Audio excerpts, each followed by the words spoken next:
Welcome to Starbound, where every star tells a story. Today, have you ever imagined what it would be like if Earth was invaded by a technologically superior alien empire? Let's get into the story. In the vast expanse of the Milky Way galaxy, nestled on a spiral arm was the planet Hark, home to the Harkkan Empire. For centuries, the Harkkans had dominated their sector of the galaxy, their technological prowess and martial skill unmatched. Their empire, built on conquest and expansion, had never known defeat. The Harkkans' insatiable thirst for dominion led them to scour the galaxy for new worlds to conquer, their advanced telescopes scanning the cosmos for signs of life and resources. It was during one such routine scan that they stumbled upon a small blue planet orbiting a yellow star. The planet, Earth, was teeming with life. Lush forests covered its surface, vast oceans shimmered under the sunlight, and cities glittered like jewels scattered across the land. The Harkkans were intrigued. Earth was a treasure trove of resources, ripe for the taking. A council was convened in the grand hall of the Harkkan Emperor's palace. The Emperor, a towering figure with eyes that burned with ambition, listened as his advisors presented their findings. They spoke of Earth's rich biodiversity, its vast mineral deposits, and its potential as a new colony. The Emperor's decision was swift and decisive. Earth would be conquered. A fleet of warships, the largest ever assembled by the Harkkans, was dispatched to the blue planet. The Harkkans were confident of victory. They had never encountered a civilization that could withstand their might. The Harkkan fleet, a swarm of sleek, menacing vessels, warped into Earth's solar system. Their arrival was met with silence. There was no sign of any defenses, no indication that the inhabitants of this planet were even aware of the impending invasion. The Harkkans sneered. This would be an easy conquest. They had underestimated the resilience and ingenuity of humanity, a mistake they would soon come to regret. The Harkkan fleet, a swarm of sleek obsidian vessels, pierced the veil of Earth's atmosphere, their arrival heralded by a deafening roar that sent shockwaves across the planet. Cities, once bustling hubs of human activity, were plunged into chaos as the alien warships blotted out the sun, casting long, ominous shadows that stretched across the land. The sight of these alien invaders, their ships bristling with weaponry far beyond human comprehension, instilled a primal fear in the hearts of even the bravest souls. Governments around the world, caught off guard by this sudden and overwhelming assault, scrambled to mount a defense. Military forces were mobilized, fighter jets scrambled, and missile batteries primed. But their efforts were futile. The Harkkan ships, shielded by advanced energy fields, shrugged off the human attacks as if they were mere annoyances. The alien invaders responded with a display of firepower that dwarfed anything humanity had ever seen. Beams of concentrated energy lanced down from the sky, vaporizing entire battalions and reducing military bases to molten slag. Cities were targeted next, their once proud skyscrapers crumbling under the relentless bombardment. The human resistance, though fierce and determined, was hopelessly outmatched. Soldiers fought with valor, but their courage was no match for the Harkkan's superior technology. Tanks were crushed underfoot by towering alien walkers, their crews incinerated within their steel cocoons. Fighter jets were swatted from the sky like flies, their pilots barely having time to register the alien fighters that outmaneuvered them with ease. In the face of this overwhelming onslaught, humanity's spirit began to waver. The initial shock and disbelief gave way to despair and hopelessness. Cities fell, one after another, their populations either fleeing in terror or succumbing to the alien onslaught. Within weeks, the Harkkans had established control over most of the planet, their victory complete and absolute. But the Harkkans had made a grave miscalculation. They had underestimated the resilience of the human spirit. Even in the darkest of times, when all hope seemed lost, humanity refused to surrender. In the ruins of their shattered cities, in the depths of their despair, a spark of defiance remained. A resistance movement began to form, its members drawn from all walks of life. Soldiers, scientists, engineers, farmers, teachers, artists, all united by a common goal: to reclaim their planet and free their people from the Harkkan yoke. The resistance was small and scattered, its members ill-equipped and poorly trained, but they were driven by a burning rage, a thirst for vengeance that fueled their every action. They knew that they could not match the Harkkans in open combat, so they resorted to guerrilla tactics. They struck at the enemy's supply lines, sabotaged their infrastructure, and ambushed their patrols. They used their knowledge of the terrain to their advantage, disappearing into the forests and mountains when pursued. The Harkkans, initially dismissive of the resistance, soon found themselves facing a growing threat. Their patrols were ambushed, their supply lines disrupted, their outposts attacked. The human rebels, though vastly outnumbered and outgunned, were proving to be a thorn in their side. The Harkkans responded with brutality, their reprisals swift and merciless. Villages suspected of harboring rebels were razed to the ground, their inhabitants slaughtered without mercy. But the more the Harkkans oppressed the humans, the more determined the resistance became. The war for Earth had entered a new phase, a war of attrition, fought in the shadows where the human spirit, though battered and bruised, refused to be broken. The Harkkans had won the battle, but the war was far from over. The Harkkan occupation was a reign of terror. Their advanced technology, initially a source of awe, became a tool of oppression, used to monitor and control every aspect of human life. Surveillance drones, their unblinking eyes glowing ominously, patrolled the skies, recording every movement, every whisper of dissent. Their presence was a constant reminder of the Harkkan's absolute power, a chilling testament to humanity's subjugation. Cities, once vibrant hubs of human activity, were transformed into sterile, regimented zones. Their architecture, a testament to human creativity and ingenuity, was warped and twisted to fit the Harkkan's alien aesthetics. Towering structures of gleaming metal and dark glass sprouted from the ruins of familiar landmarks, their cold, imposing facades casting long shadows of despair across the land. The human spirit, however, refused to be extinguished. In the depths of the labor camps, where the strong were forced to toil under the watchful eyes of their alien overlords, whispers of rebellion spread like wildfire. In the shadows of the ravaged cities, where the weak huddled together for warmth and comfort, the embers of resistance still glowed. The resistance fighters, a diverse group united by their shared hatred of the Harkkans, waged a desperate guerrilla war against their oppressors. They were farmers who had traded their plows for rifles, scientists who had turned their knowledge of technology against their captors, soldiers who had refused to surrender, and ordinary citizens who had risen up in defiance. Their tactics were unconventional, born out of necessity and desperation. They struck at the Harkkan infrastructure, sabotaging their power grids, disrupting their communication networks, and ambushing their patrols. They used their knowledge of the terrain to their advantage, disappearing into the forests and mountains when pursued, only to reappear and strike again when least expected. The Harkkans, initially dismissive of these human vermin, soon found themselves facing a growing problem.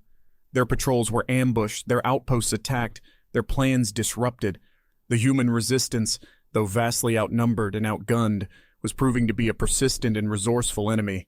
The Harkkans responded with a brutal crackdown, their reprisals swift and merciless. Villages suspected of harboring rebels were razed to the ground, their inhabitants slaughtered without mercy. But the more the Harkkans oppressed the humans, the more determined the resistance became. The war for Earth had entered a new phase, a bloody stalemate. The Harkkans had won the initial battle, but the war was far from over. The human spirit, though battered and bruised, refused to be broken. The resistance, fueled by a burning rage and a thirst for vengeance, continued to fight, their defiance a beacon of hope in the darkest of times. The turning point in the war for Earth came from a most unlikely source, a young scientist named Ethan. Working tirelessly in a clandestine laboratory hidden beneath the ruins of a once great city, Ethan had been meticulously analyzing the salvaged remnants of Harkkan technology. He dissected their power cells, deciphered their communication protocols, and studied the intricate workings of their energy shields. His tireless efforts were driven by a burning desire to find a weakness in the seemingly impenetrable armor of the Harkkan war machine. After countless sleepless nights and frustrating setbacks, Ethan made a breakthrough. He discovered a subtle flaw in the design of the Harkkan energy shields, a vulnerability that could be exploited with the right technology. This revelation was a beacon of hope in the darkest of times, a spark that could ignite the fires of rebellion and turn the tide of the war. Ethan shared his discovery with the leaders of the resistance, who immediately recognized its potential. They mobilized their resources, pooling their knowledge and expertise to develop weapons that could exploit this newfound weakness. Engineers and scientists worked day and night, their ingenuity fueled by desperation and a thirst for vengeance. Their efforts bore fruit in the form of a new generation of weapons. Modified rifles capable of firing energy pulses that could disrupt the Harkkan shields, grenades that could overload their power systems, and even makeshift EMP devices that could temporarily disable their advanced technology. These weapons, though crude and unreliable, gave the Resistance a fighting chance against their technologically superior foes. Armed with these new weapons, the Resistance launched a series of audacious attacks on Harkkan strongholds. They targeted military bases, crippling their command and control centers. They ambushed supply convoys, seizing valuable resources and weapons. They even managed to bring down a few Harkkan ships, their wrecks providing a treasure trove of technology and further bolstering the morale of the Resistance. The Harkkans, caught off guard by this sudden surge in Resistance activity and the effectiveness of their new weapons, found themselves reeling. Their forces, once invincible, were now struggling to maintain control over a vast territory and a growing insurgency. The Resistance, sensing the Harkkan's vulnerability, embarked on a daring plan to unite the scattered rebel cells across the globe.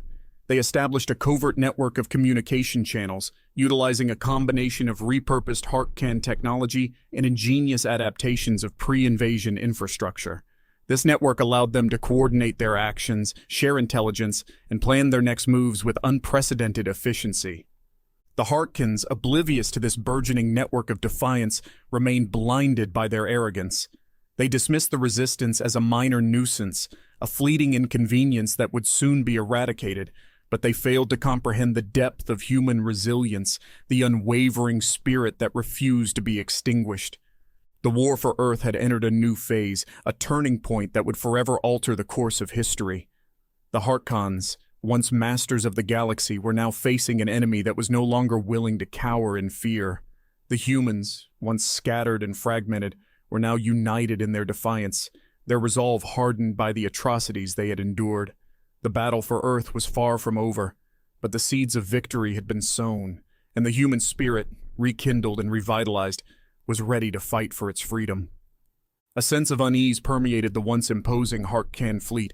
The mighty warships, symbols of their empire's dominance, now drifted through Earth's orbit like wounded beasts, their hulls bearing the scars of recent battles. The bridge of the flagship, once a hive of confident activity, was now shrouded in a palpable tension. Commanders paced restlessly, their brows furrowed in concentration as they grappled with the inexplicable losses their forces were suffering. Reports flooded in from across the globe, each one more alarming than the last. Ground patrols, dispatched to quell the human insurgency, vanished without a trace. Their last transmissions garbled cries of terror and confusion. Outposts, once thought to be impregnable fortresses, were found in ruins, their defenses breached by forces unknown. The once clear skies were now contested, their fighters falling prey to invisible assailants, their wreckage bearing the marks of exotic weaponry. The Harkkan High Command, accustomed to absolute control and unquestioned authority, found themselves grappling with the unfamiliar specter of doubt. Their strategies, honed through centuries of conquest, seemed ineffective against this elusive enemy. Their technology, once the envy of the galaxy, was now failing them in ways they could not comprehend. In the depths of the flagship, the Harkkan scientists toiled relentlessly, their labs filled with the eerie glow of alien instruments. They dissected the remnants of their fallen comrades, their bodies bearing wounds that defied explanation. They analyzed the wreckage of their downed fighters, their armor pierced by energy beams that bore no resemblance to any known human weaponry. Theories were proposed and discarded, each one more outlandish than the last. Some whispered of ancient prophecies, foretelling the rise of a warrior race that would challenge the Harkkan's dominance. Others spoke of secret alliances, clandestine pacts with other alien civilizations who sought to undermine their empire. But the truth, as the Harkkans would soon discover, was far more mundane and far more terrifying. The humans, driven to the brink of extinction, had risen from the ashes of their shattered civilization. They had learned from their mistakes, adapted to their new reality, and turned their desperation into a weapon. They had become a force to be reckoned with, a formidable enemy that would challenge the Harkkan Empire to its very core. The Harkkan fleet, once a symbol of invincibility, was now a shadow of its former self, its ranks thinned, its morale shaken. The humans, once viewed as a conquered species, had become a rising tide, their defiance a testament to the indomitable spirit that burned within them. The war for Earth was far from over, and the Harkkans were about to learn a lesson they would never forget. Never underestimate the power of the human spirit. The weapon that would change the tide of the war was not a conventional one. It was not a missile, a bomb, or a laser beam. It was a network, a vast, intricate web of interconnected minds, a collective consciousness born from the depths of human despair and ingenuity. The project, dubbed Nexus, had been initiated by a group of neuroscientists and engineers who had sought refuge in the vast, underground bunkers that had once served as government research facilities. Driven by a shared vision of a weapon that could transcend the limitations of conventional warfare, they had pooled their knowledge and resources to create a neural interface that could link human minds together.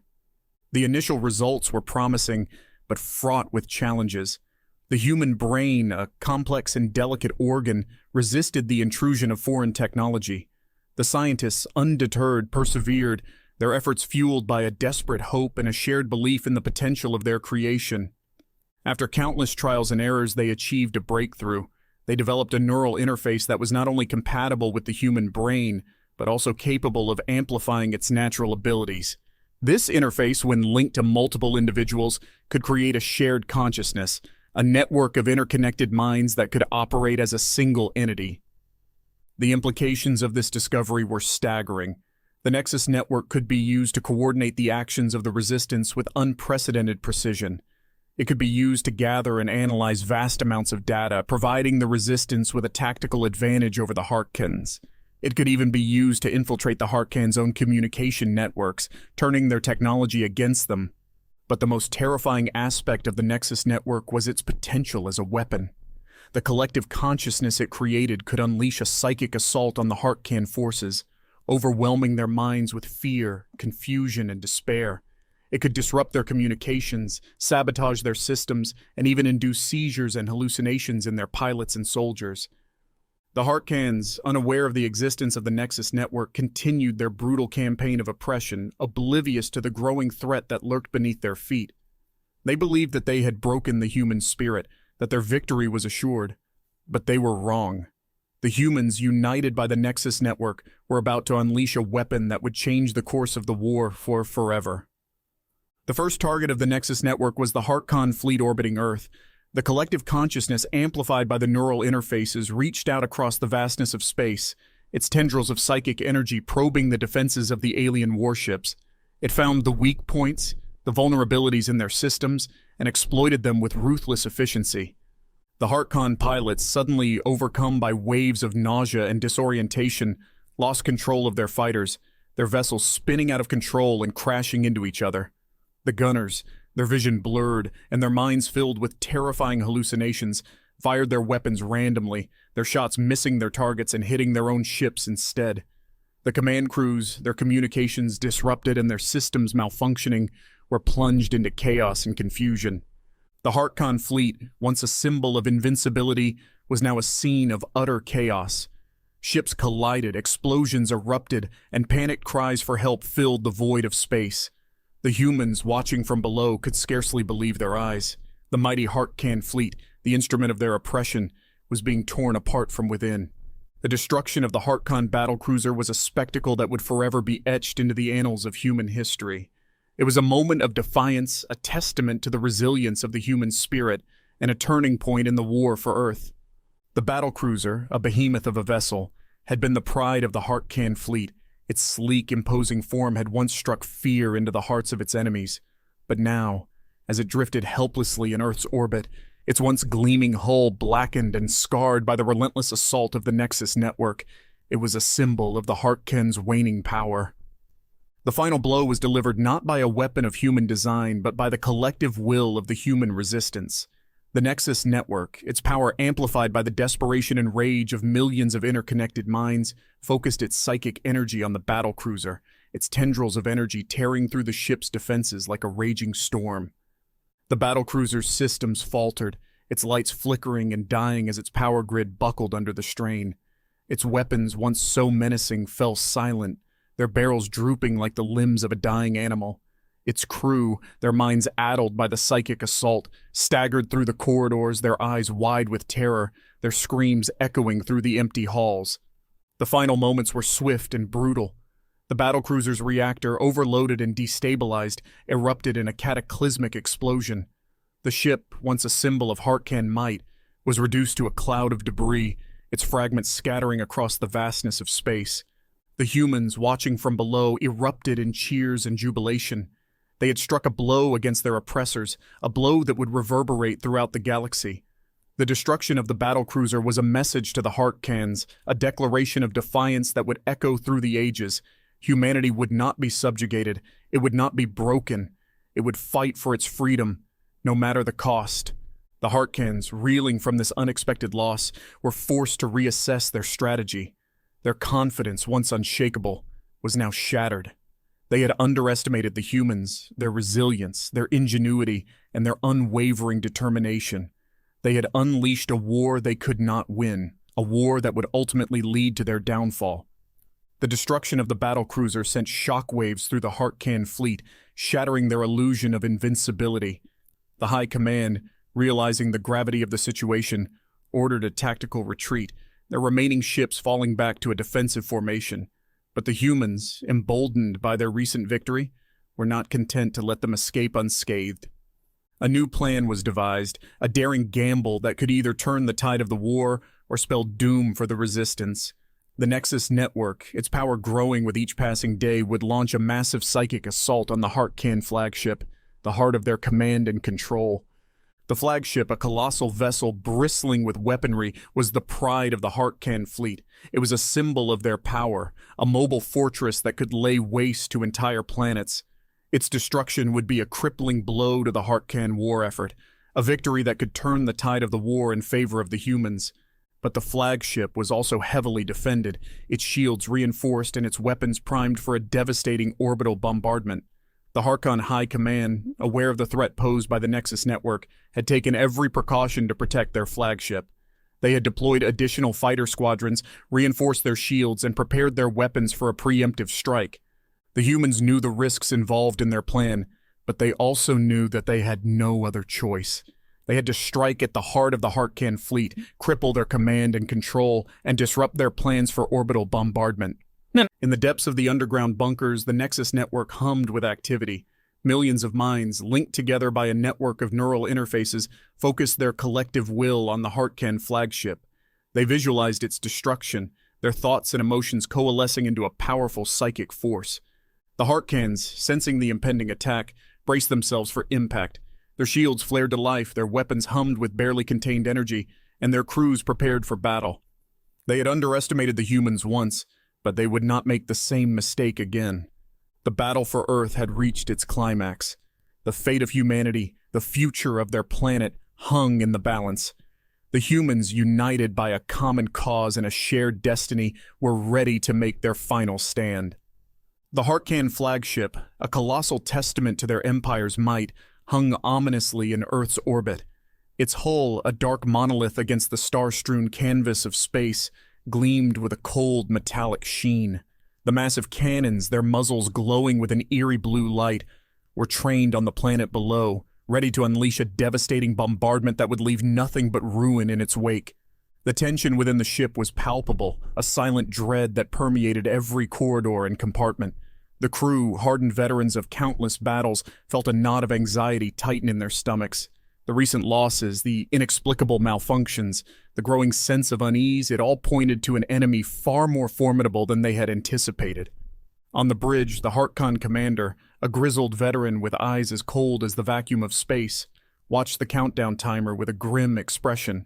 He had given the order to commence the bombardment, a decision he had hoped would quell the human insurgency and reassert their dominance over the planet.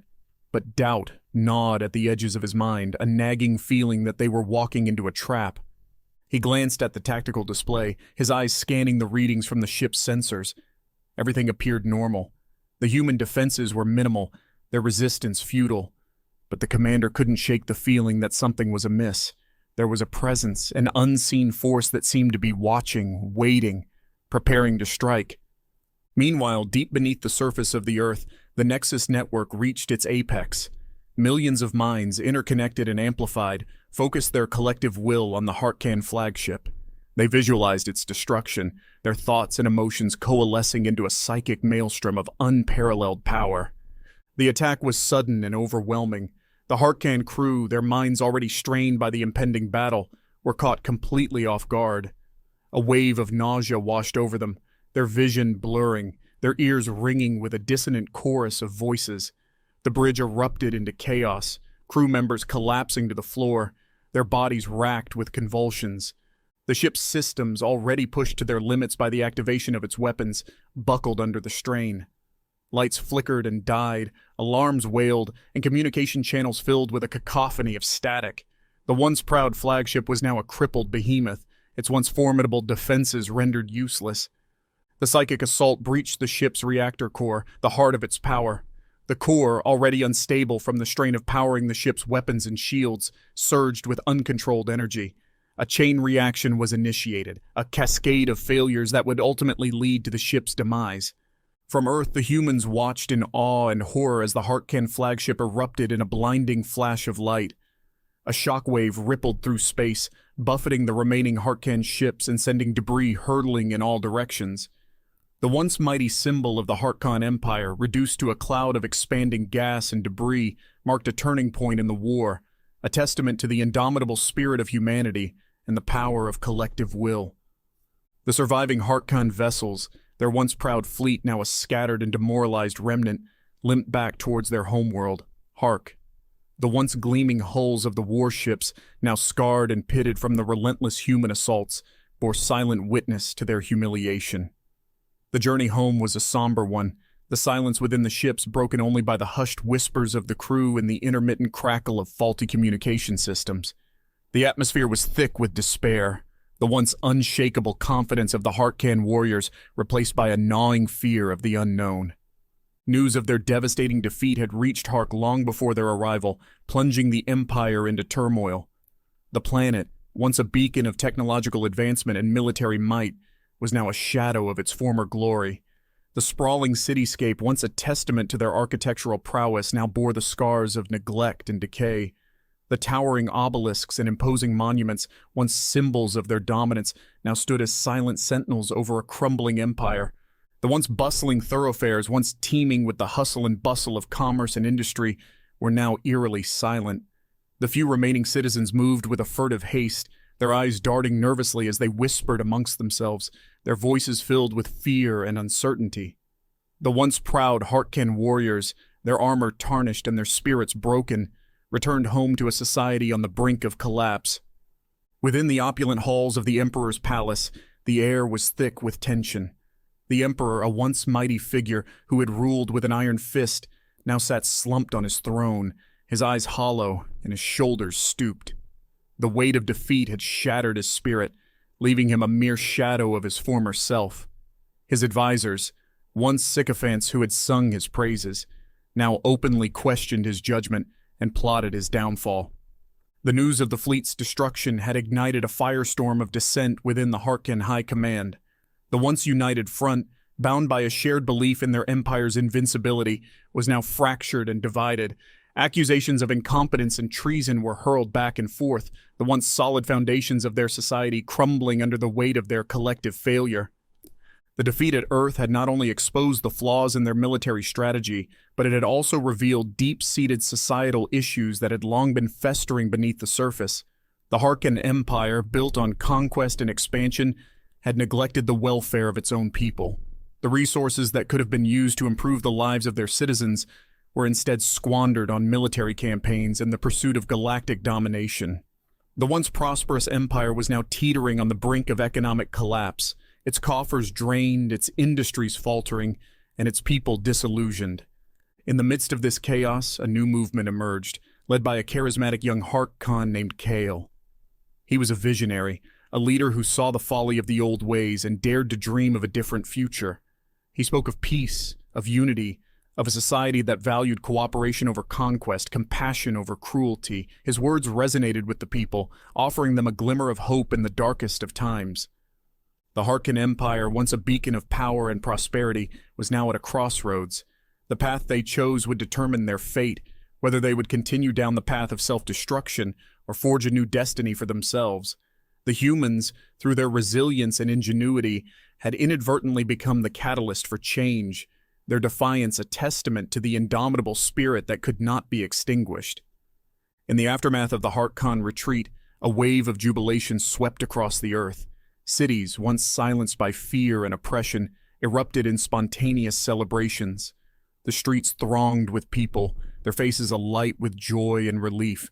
They danced, sang, and embraced one another, their collective spirits soaring after years of darkness and despair. The human resistance, once a scattered and fragmented network, now stood united, their victory a testament to their resilience and ingenuity. They emerged from the shadows, their faces etched with the scars of battle, but their eyes shining with newfound hope. They had faced the might of a galactic empire and prevailed, proving that even the most advanced technology could not break the human spirit. The task of rebuilding their shattered world was a daunting one, but the humans faced it with renewed determination. They salvaged what they could from the wreckage of their cities, their hands calloused and bloodied, but their spirits unbroken. They pooled their knowledge and resources, their minds sharpened by the hardships they had endured. They worked tirelessly, day and night, their efforts fueled by a shared vision of a brighter future.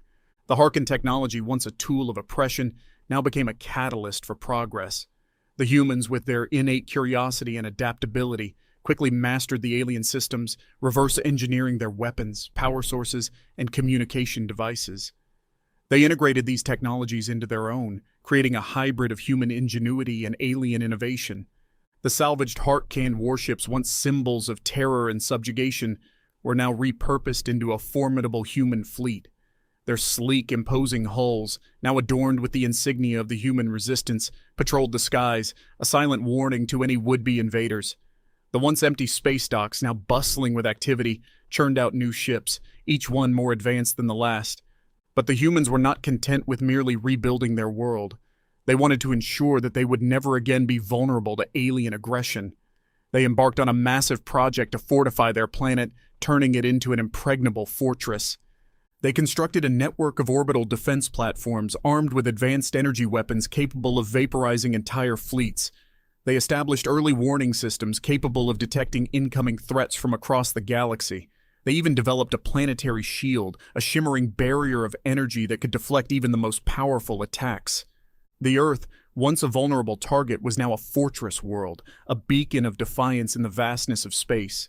The humans, once a conquered species, had risen from the ashes of their defeat to become a force to be reckoned with.